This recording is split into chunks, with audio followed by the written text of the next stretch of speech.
నాకు తెలిసి పెళ్ళై చిన్నపిల్లలున్న మదర్స్ మైండ్‌లో ఈ థాట్ ఎప్పుడు రన్ అవుతుంటది. అదేంటంటే పిల్లలు లావు కావడానికి ఏం ఫుడ్ చేసి పెట్టాలి? అలాగే మనం లావు తగ్గడానికి ఏం ఫుడ్ తినాలి?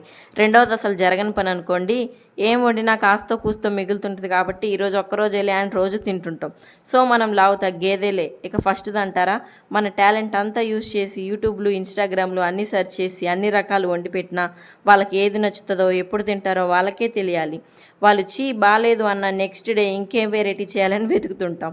మొత్తానికి నాకు అర్థమైంది ఏంటంటే మనం లావు తగ్గలేం, అలా అని పిల్లల్ని బరువు పెంచలేం. సో ఈ లావులు బరువులు పక్కన పెట్టి పిల్లలకి హెల్తీ ఫుడ్ చేసి పెడితే చాలు అని మనం సాటిస్ఫై అవుతాం. అలాంటి మదర్స్ మనం. ఈరోజు పిల్లలకి అయితే నేనైతే ఈ పెసరపప్పు వడలు అయితే చేస్తున్నాను. ఇష్టంగా తిన్నారు. మీరు కూడా ట్రై చేయండి. ఆయిల్ అయితే అస్సలు పీల్చదు. హైదరాబాద్లో ఈవినింగ్ అయ్యేసరికి డైలీ వర్షం పడుతుంది. వర్షం పడే టైంలో ఇలాంటివి చేసుకొని తింటే మంచిగా అనిపిస్తుంది. శనగపిండివి చేసుకొని ఎక్కువ తినకూడదు, పిల్లలకు కూడా పెట్టకూడదు.